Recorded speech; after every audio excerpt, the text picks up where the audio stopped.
Welcome to Everyday Superhumans, the podcast about ordinary people doing extraordinary things. I'm your host, Kyle. And I'm Caroline. So you know a lot of graffiti artists. Because of my my side project, which I actually haven't updated in a while, it's an Instagram account called @Austin_graffiti, where I go around Austin looking for graffiti arts and try to document it on my Instagram. So everyone should follow that because it's pretty cool. Yeah, and it's actually that Instagram account was kind of the inspiration for our guest this time. Who's Miles Starkey, who is the art director of the Hope Outdoor Graffiti Gallery. And for those of you who don't know what the Hope Outdoor Graffiti Gallery is, it's a perfectly legal place you could go and graffiti up a wall. And it's named a lot of different things. It's like the graffiti wall.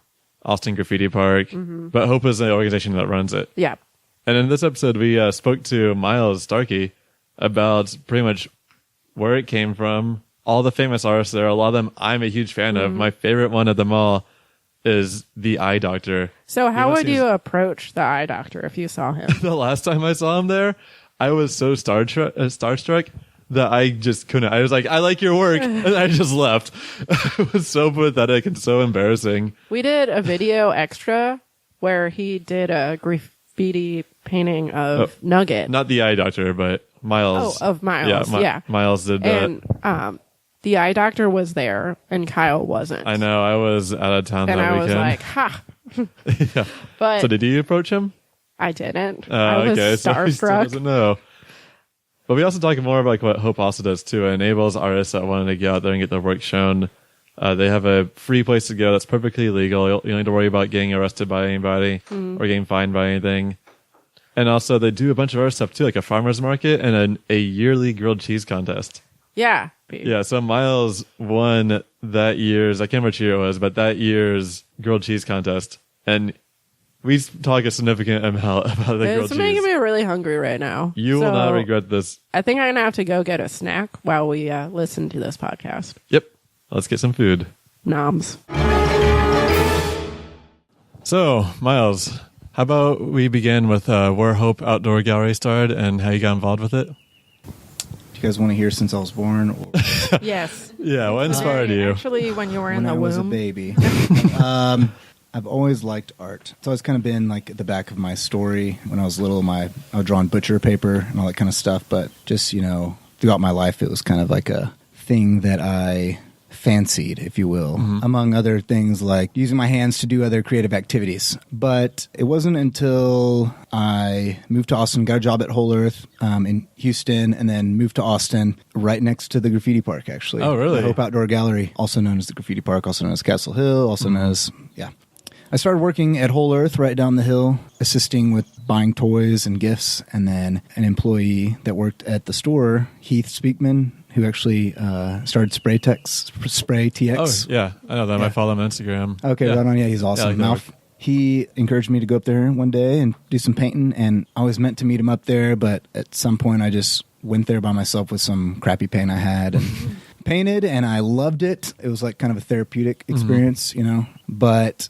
as time went on, I would paint there every day, and I started falling more in love with it and like started to see progress. And then I wanted to come there's something beckoning me to be a part of it because I saw what it gave to other creatives and was like a chance to have a voice without anybody telling you what to say, basically. And then in the therapeutic aspect, it was more or less like just getting a massage by God.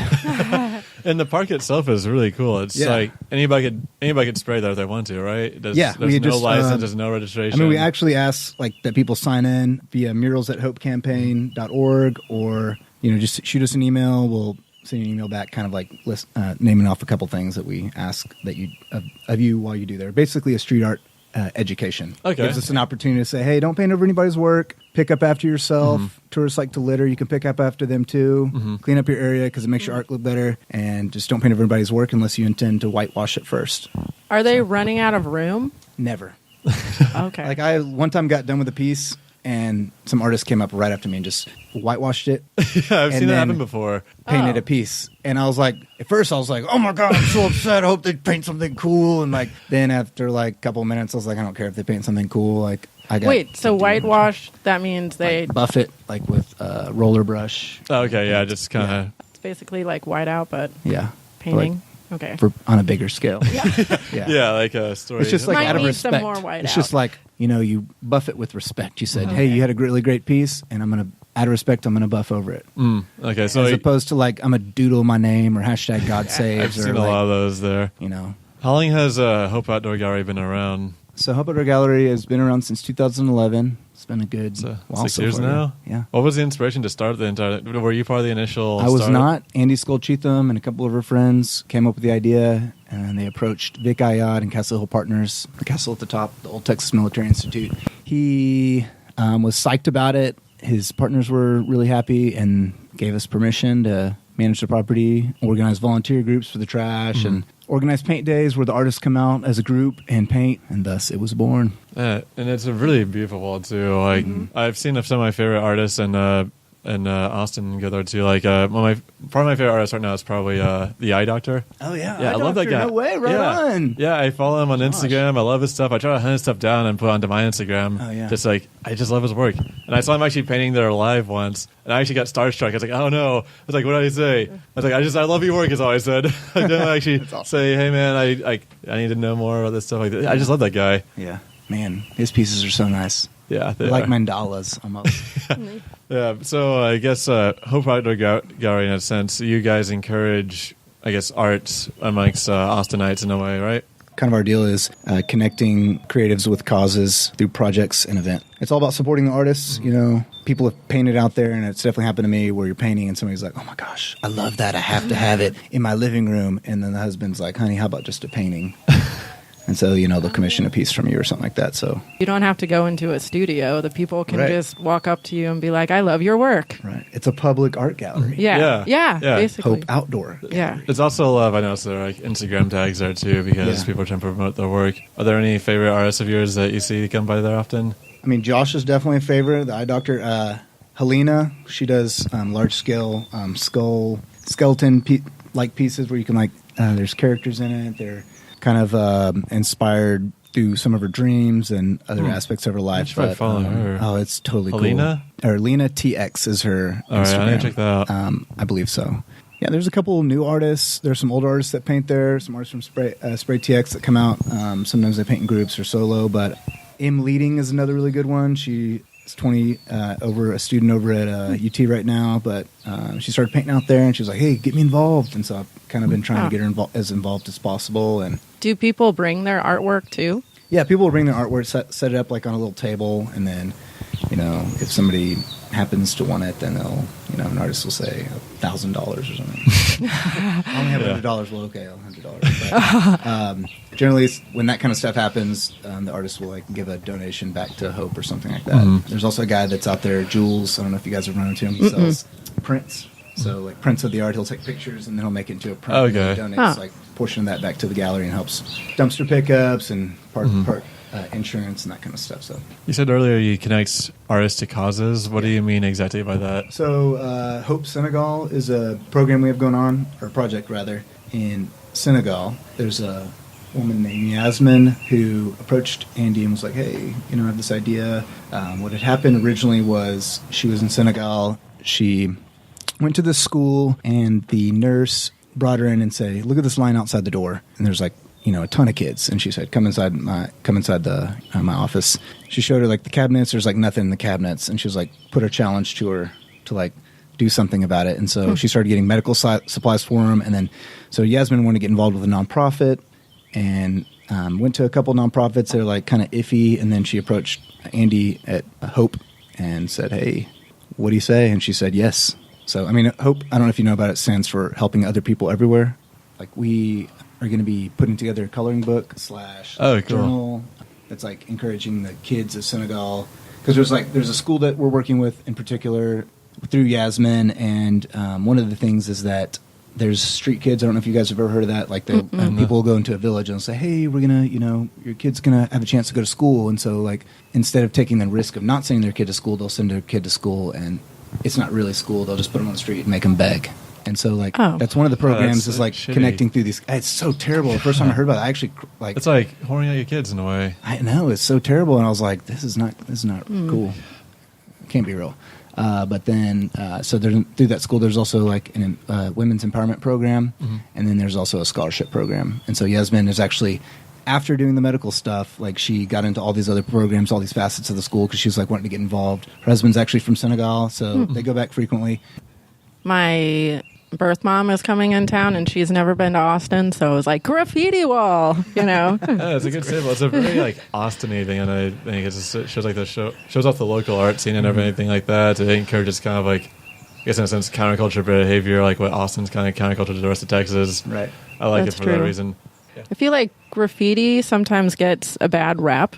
I actually personally really like graffiti because to me it seems like the more pure form of art in a way, because there's nobody's doing this for commission and they're not getting paid money for this. It's kind of do it for the sake of doing it or making a message or the other. So with graffiti, there's like different kinds of styles. There's like street art, graffiti. Yeah. What's Banksy, I think, would be more like street art. Yeah. Banksy would. And then graffiti is like, with letters. The more classical stuff you kind of see. I always like to think of people who do graffiti are like the masters of typography. Yes. Yeah. I mean, like they could write something that would take, like, probably even the CIA couldn't decode. So with Hope Outdoor Gallery, you said you guys are encouraging local artists in the area. Have you seen like any boom in like the art, like in art galleries in the area since Hope has come out? It's been awesome to see artists that do it as their livelihood, make it their livelihood, and then see kind of what that kind of hard work and dedication that takes versus people that just go and paint out there just for fun. Is the eye doctor, is he making a living off of this? Because he's proficient. I mean, he's good. Yeah. He definitely makes money off of his work. Yeah. I'm just so enticed by this guy. I feel like it's once you get to like a certain point of like painting, the repetition brings like skill, and so people would hire artists like I mentioned earlier. So actually, the Domain, there's actually like a commissioned piece by him. I was riding down rock roads on my bike the other day, and I just noticed it. I live like right next to the Domain. I never noticed until the other day. But we actually just installed those. Oh, you did? Okay, that's why I never noticed it then. Small world. Shameless plug. Go to the Domain and see Rock Rose. So that means that you are working on projects outside of the Hope Outdoor Gallery as well. Yeah, like I'm right install with Hope. I guess you work in Hope on doing all of your free time. Yeah, so like from 7 a.m. until maybe like 2 or 3, I'll work at Whole Earth, and then I'll walk up the hill and either do like empty some of the trash cans into the dumpsters so that they can take that, or walk around and check out the lay of the land, basically, make sure things are going well. Or I'll go and like deal with another project that Hope is involved with, like mural installation or preparing for South by Southwest type stuff. I also understand that Hope does a food, or was it a farmer's market, and also musician stuff. Are you involved with that? I tried to be involved as much as I can, just because like this is like my passion. I love it. It like feels like time slows down whenever I'm doing work, or not work, but playing, passionately playing. I've never been to this thing. It's every Saturday, Sundays from 11 to 4. Every Sunday. Yeah, I need to go check it out next Sunday. Definitely check it out. I'll actually be in Dallas next weekend. The weekend. It's after hard that. not to spend money when I go over there because there's so many delicious things. Oh yeah, man. We got one the thing that's good food about covered. Austin is all the great food here. Oh my gosh! And if you have it Speaking all in of one great place, food. I don't like tacos. Get out of here. I just wanted to say Edit that. that part out. One of the other things that I have a problem. that we did with Hope was, so there's the grilled cheese festival or competition, and I just started working with Hope, and Andy was like, "Hey, do you know how to cook? Like, there's this grilled cheese thing coming up." I was like, "Oh yeah, I do." And then like I got my mom. I was like, got my mom on board, and then we found out like how many people we were going to be doing it for, and like my mom wasn't daunted by the experience, but I was. It was like 175 samples, or like some ridiculous amount of samples, like 1 inch by 1 inch. Like, okay, yeah. So like you find like a food cart in the mall, like the sample sizes. Okay. Yeah, so it was like intense. Like you have to calculate how much cheese you're going to need, all this stuff. And like my mom's cooked for like big groups for Habitat for Humanity because she worked with him for a while. My dad's like a family doctor, so they both came down that weekend. That was actually their anniversary, but they got to spend it with their son. Making grilled cheese. My dad was cutting grilled cheese with surgeon-like precision and putting it on the table, and we won it. And there's a judge's choice that went to emos, but we... Wow. Whenever they called my name, I blacked out. I don't remember what happened. I think I danced on stage or something. Yeah. It's such a cool trophy. Just grilled cheese on top of a trophy. We'll have to give you guys that recipe before you go. Yes. Can we share it with our listeners too? Yeah, we can. Okay, so I don't have the exact with me, but it's like 70% cheddar, mild cheddar. Okay. 30% brie, I believe. Then there's shallots, white wine, a very, very healthy serving of butter. Oh, yeah, My mom's yeah, also that. from Louisiana, so she Yeah. was putting a lot of butter on there. I was like, Mom, cut back on the butter. You're making the skillet smoke. A lot of butter, some fig jam. Huh. Fig jam. Yeah, so like you would put the fig jam. You would put butter on both sides of the toast. Then you toast that just ever so lightly, and then you put the fig jam. I believe it's fig preserve. So you put some of that on there, and then you kind of like scrape it off because your mom put too much, and then you had already put the cheese, the shallots, the white wine, all in the food processor together, and like just pulsed it a couple times, and then it's almost like a pub cheese consistency.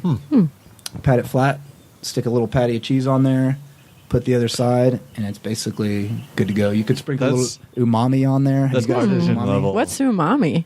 It's a flavoring, right? yes. Yeah, it's like the flavor of Keep going, soy yes, sauce you got it. minus The flavor of the gods. It's a really weird flavor. It's a very subtle one. Huh. It's I've always heard that soy sauce is the best comparison for it, but less Oh. salty. Okay. Yeah, umami is it's a very It's like savory a mushroom, flavor. I think. Yeah, I think mushrooms are Taki.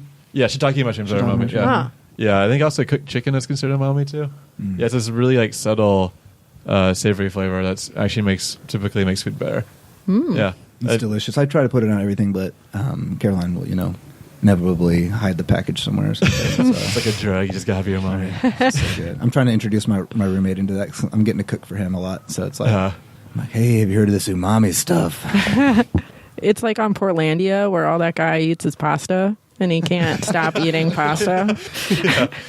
I've only been in Austin for about 8 months now, but I see some parallels between Portlandia and Austin a lot. Definitely. Yeah, And I've definitely met some weird artists, but they're like so cool. Like, I'm like, you did what? You drove around in a van and you painted like whatever people would pay you to paint? They're like, yeah. And I was living off of it, and I still am. Or, I might go back to doing that. I'm like, oh, that sounds so awesome. So do you think artists are generally like super chill? I mean, I've definitely People? read some. I mean, I feel like, I think it was a quote by Queen Elizabeth or something to King Philip or something. It was like, beware of artists, for they mix with like every social class, or like it was something to that extent where they're like, they mingle with well. And so I've definitely met artists, they're fathers and they're very organized, and they do a bunch of different type crafts, and they're really good at it because, they're probably teaching a kid or something like that. Like Daddy Otis is one of them, and he does sculptures out of wood. I mean, he's awesome. Oh, cool. Like Daddy Otis, or like I just met that artist Lynn, who was traveling around. I mean, she has a whole different style altogether. So it's like neat to kind of see what styles. You get to see people's styles, and then you also get to know who that person is, and there's a story to that style. So You said that you do art as well. Yeah. Do you have like do you have like a name for your style? I don't really think I have a style yet, but I mean, I think that people have told me that, and so I guess that's something that artists always look for, is a style. But my last name is Starkey, so whenever I was little, I would always write a star and a key next to each other because, like, I don't know if I was dyslexic or what it was. They definitely sent me to get tested, and they're like, you're dyslexic, but I just refused to agree with them. But I would just sign my papers, star and a key, just a star key, and they're like, don't do that, and learn how to write clever. your first I name like too. So I don't know. I just kind of like, whenever I was coming up with like a signature, that was my thing, is Starkey. And I'm still kind of playing around with the people who are like, the star should be part of the key. I'm like, I don't know. Do you usually tag that with your work then? Yeah, like, just like sign that up to the side. yeah, And do you have an Instagram or Yes, social another- media accounts shameless that you plug. would like to plug in? You plug that one for me. Starkey Miles. That's StarkeyMiles. I just discovered this new graffiti artist in Austin last night. Rabbit snake stuff. I don't think I've heard of Rabbit This is Snake the stuff. one I saw. It was on East 6 last night. It's Oh, this nice. picture I like for those that. listening. It's a My gosh. It's like a Snake and a staple rabbit? cutout of a snake with a rabbit head. That's pretty cool. And a good That like is Buddha cool. actually tagged them in this photo because like usually like if I know the artists, I tell people to like say, hey, Identify this person. who's this, and I'll tag them and give them the credit where credit's due. And good luck Buddha is really proficient at tagging the people that I don't know. That's And awesome. apparently this guy, Yeah, he knows a lot of people. yeah, definitely for sure. One person I'm like really enticed with right now has been Bort Art. Yeah. Yeah, Oh, yeah. it's What is that picture of? it's like a weird rabbit thing with a halo with hollow eyes. Bort is just like, Bort has such great work. Boards everywhere, but Oh my gosh. unfortunately their Instagram's no longer around. Right. Vort's super proficient. I saw there's some other doodles and Epoch Coffee in North Austin. Yeah. Yeah, they're proficient. They're everywhere. Yeah. In the bathroom? Yeah, in the bathroom. Wow. Yeah. Everybody's got to go to the bathroom. Do they- It's another good place yeah. for art. It's a great way to I don't know check why in. more public places don't have art in the Yeah. bathroom. It would probably negate the tagging on the, Uh-huh. urinals or whatever. Yeah. And it would make it like more relaxing too. Just be I like, think so, huh. too. I might be more inclined to like walk around. That might make people uncomfortable. Yeah. Like, hey man, I'm going to the bathroom. What are you staring at? Yeah. Sometimes I don't know how like the painting even happens. Like on near Lady Bird Lake on Yeah. the bridge. Where they walk out on, like, the how do alleyway. how do Yeah, they that even little platform. how I mean, do they probably people have, like, a even spotter or get something to and it? Yeah. Walk out there. I mean, I'm scared of It heights. can be Yeah, I pretty can do that. dangerous. I mean, So I can do that. and then you can't even see what's underneath the water. So if you fall, like an alligator could get you. In front of Yeah. the water. And that's like that street artist that died because an alligator ate him. It's like Peter Really? Pan-esque. Oh. No, that didn't actually happen. It sounds like That it would could be a happen. great like. I mean, urban legend to we have, just like- came from Louisiana, so Yeah. we're all about that alligator life. About an alligator. Going back to Hope Graffiti. Going back to graffiti art. For anybody who is like, say, an aspiring artist out there who wants to go to Hope Outdoor Gallery, do you have any advice for them for like how to get started? First and foremost, sign up to paint. It's private property. So sign up Just first. send us an email, murals@hopecampaign.org. We'll get back to you real quick. Okay. Another thing is maybe go out like if you want help from another artist, there's always artists that are out there willing to help.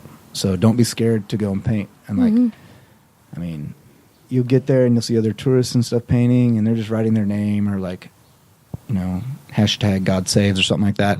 So you don't have to be afraid. You could paint a heart and it would be better than whatever they hashtagged or their Instagram that they put over someone else's piece. But so you should never be afraid to paint or create. That's the good. thing I always try to piece of remember. advice out there. Yeah. It's sometimes hard to get started because you're afraid of being judged for like might Right. not be that good. But the first thing is you start off bad before you get good. Right. I'm sure it was the same for Picasso and Yeah. Yeah. whoever. And for the Hope Outdoor Gallery, this is something that I'd never really decided to look into. But what's it built on top of? Like, what is that old place? Like, why is it a bunch of walls just hanging out there? I don't know. Yeah. No, I'm teasing. It was going to be an old condo, like set of condos. I'm sure they're like super 80s or like 70s or whenever. Yeah, back in the day, they started building those and got to about, I think they actually got pretty close to finishing. I talked to a woman there that was at the park the other day, and she said her husband had some pictures of them like being built, Oh. which I didn't even know they got further along, And- but she said she'd send me the pictures she hadn't yet. If you're out there, send me those pictures.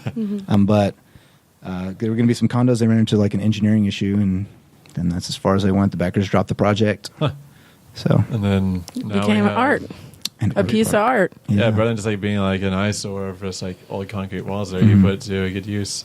So our podcast is Everyday Superhuman. So if Hope Gallery was a superhero, what would it be? Or if you were a superhero, what would your name be?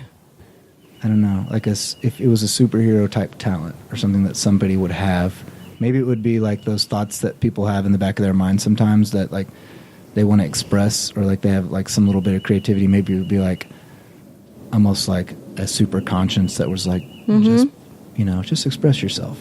Maybe like a little Bob Ross in the back of your head. Maybe the I like superhero that. would be Bob Ross saying, Yeah. let's just add a little tree here. Let's add a happy little tree. I like that. Bob Ross is he's a hero to everybody. So Yes. that's a great He's one to funny. associate with. Anything that we may have forgot to ask you about that you'd like to give a shout out to or mention before we close it? Shout out to Andy Skull-Cheatham for all her work with Hope and taking the steps to get it started. My girlfriend's patience. Yeah, she's been singing it quietly this entire time. Thank you. For more info on the Hope Outdoor Gallery, check out hopecampaign.org, where you can learn more about the local artists and volunteer opportunities with the Hope Campaign. You can also give them a like on Facebook at facebook.com/hopecampaign, or follow them on Instagram and Twitter at hopecampaign. And don't forget to follow our guest, Miles Starkey, directly on Instagram at StarkeyMiles for more of his amazing artwork. So, do you want to unlock your inner superhuman and save the world? Well, you can do that by checking out our website at everydaysuperhumans.com, where you can stay on top of all the nonprofits in Austin. You can also follow us on Twitter at SuperhumansCast, like us on Facebook at facebook.com/everydaysuperhumans, and check us out on Instagram at everydaysuperhumans. And hey, if you like this episode as much as we did, then be sure to rate us on iTunes, Stitcher, Pocket Cast, or wherever you get your podcast. We also want to give a special shout out to our Patreon donors, Katie and Jack Hilton, Ron and Dee Brockman, as well as Woodrow, which he has a Twitch channel called Sojournist. So make sure to follow him too. And you can also donate to the campaign at patreon.com/everydaysuperhumans. And remember, not every hero has to fly, so grab your cape and let's go.